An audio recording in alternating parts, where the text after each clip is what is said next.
नमो भगवते वासुदेवाय।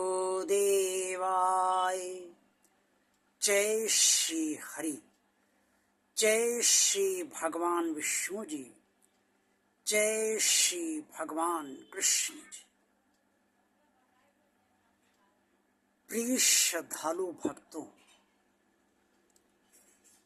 इस संसार में कोई ऐसा मनुष्य नहीं है जिसकी हर इच्छा पूरी हो। यही बात कुरुक्षेत्र के मैदान में अर्जुन को भगवान श्री कृष्ण जी ने स्पष्ट तौर के बजाय अस्पष्ट तौर पे बता दी है।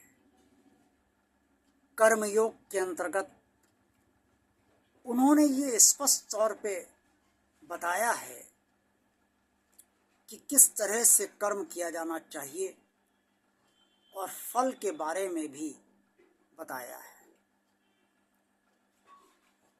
हमारी हर इच्छा पूर्ण क्यों नहीं होती है, आज के वीडियो में मैं आपको यही बताना चाहता हूँ।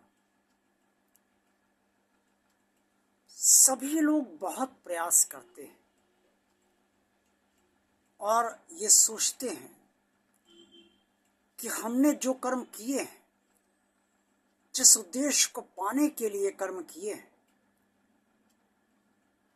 वो उद्देश्य हमारा पूरा हो जाए, अर्थात हमारे कर्मों का हमें वो फल मिले जिससे कि हमारी वो इच्छा पूरी हो जाए, जिस इच्छा को पूरी करने के हेतु हमने समस्त कर्म किए। लेकिन अक्सर ऐसा नहीं होता है। कई बार होता भी है ऐसा और कई बार नहीं भी होता है। जब अर्जुन युद्ध लड़ने के लिए तैयार नहीं हो रहे थे तो भगवान श्री कृष्ण जी ने उन्हें अपना समस्त ज्ञान देते हुए कर्मों के बारे में और कर्मफल के बारे में ये कहा कि कर्मणेवाधिकारस्ते मां फलेषु कदाचन मां कर्म फल हेतु भूरमा ते संगस्तो कर्मणि। अर्जुन के मन में यह संदेह था कि वो युद्ध जीतेगा भी या नहीं जीतेगा। तब भगवान श्री कृष्ण ने कहा कि कर्म करने पर तेरा अधिकार है, लेकिन फल क्या होगा इस पर तेरा अधिकार नहीं है। इसलिए तू सिर्फ कर्म कर और फल की चिंता मत कर। क्यों फल की चिंता मत करें? कई बार हम सब जो भी कर्म करते हैं अपनी इच्छा को पूर्ण करने के लिए, अपने उद्देश्य को पूर्ण करने के लिए और इच्छानुसार फल पाने के लिए, उसके फल अक्सर हमें नहीं मिलते।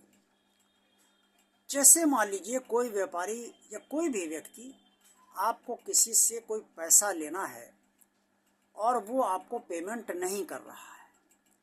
आप अनेक बार प्रयास कर चुके हो, अनेक बार उसे फ़ोन भी कर चुके हो, वो कभी फ़ोन उठाता है, कभी फ़ोन भी नहीं उठाता, और आपके लाख प्रयास करने के बाद भी वो पैसा आपको नहीं दे रहा है। अब दो कारण यहाँ हो सकते हैं, या तो उसके पास पैसा ही नहीं है, लेकिन वो जानता है कि अगर वो आपको बताएगा पैसा नहीं है तो आप उस पर विश्वास नहीं करोगे, इसलिए वो फ़ोन नहीं उठा रहा। और या ये हो सकता है कि उसके पास सब कुछ सामर्थ्य हो लेकिन वो आपका पेमेंट ही ना करना चाहता हो।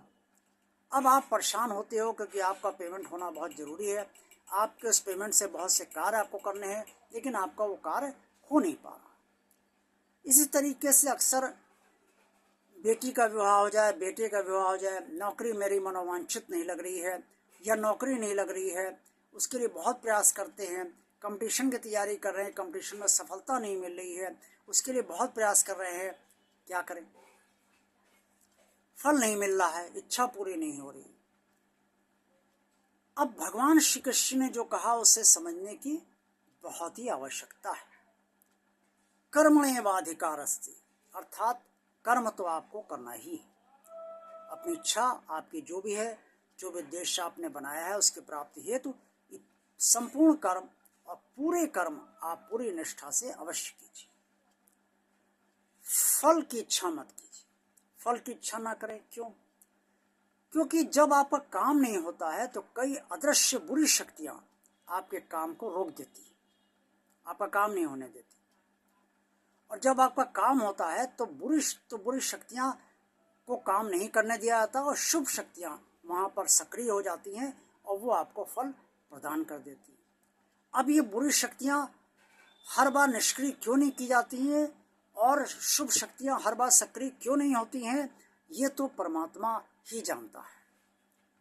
इसके पीछे कर्मफल का भी नियम है, जो पूर्व जन्म में कर्मफल हम सबके हैं उसका भी नियम है। लेकिन वास्तव में सत्य और क्या क्या है ये तो परमात्मा ही जानता है। इसीलिए भगवान श्री कृष्ण ने कर्मण्येवाधिकारस्ते मां फलेषु कदाचन मां कर्म फल हेतु भूरमात ये संगस्त कर्मणि में स्पष्ट तौर पे अर्जुन को ये समझा दिया है कि फल जो मिलता है उस फल के मिलने के पीछे अनेक अन्य कारण भी होते हैं। सिर्फ ये नहीं है कि तुम कर्म करोगे उसका फल उन कर्मानुसार ही मिल जाएगा। ऐसा हो तुम जो भी करें उसका फल मिल जाए और वैसा ही मिले जो हम चाहें, ऐसा नहीं होता है।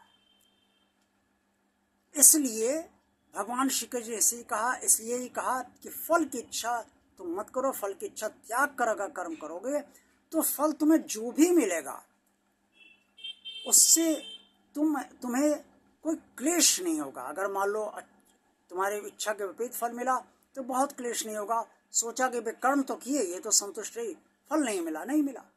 और अगर मनमाफिक फल मिल गया तो प्रसन्नता तो स्वाभाविक तौर पे होगी। नौकरी अच्छी लग गई, मनमाफिक लग गई, बहुत प्रसन्नता होगी, होनी भी चाहिए। बेटी के विवाह इच्छानुसार हो गया या बेटे के विवाह इच्छानुसार हो गया, बहुत प्रसन्नता हो गई, होनी भी चाहिए। लेकिन अगर ऐसा नहीं हुआ तो क्लेश न करें।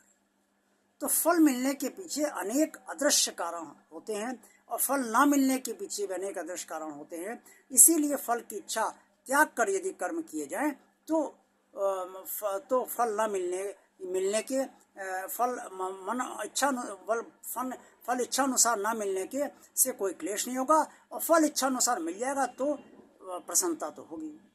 यही कारण है कि अनेक बार हमारे जीवन में सब इच्छाएं पूरी नहीं होती।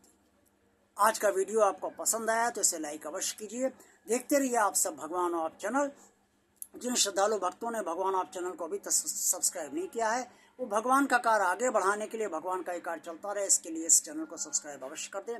इस चैनल को ज़्यादा से ज़्यादा लोगों को शेयर कीजिए ताकि आप सबकी तरह अन्य लोग भी इस चैनल का आनंद लेते रहें। और कमेंट्स बॉक्स में आप सबको जो कुछ भी कहना अवश्य कहिए। आप सबका दिन शुभ हो, आप सबका कल्याण। ओम नमो भगवते वासुदेवाय। जय श्री हरि, जय श्री भगवान विष्णु जी, जय श्री भगवान कृष्ण जी।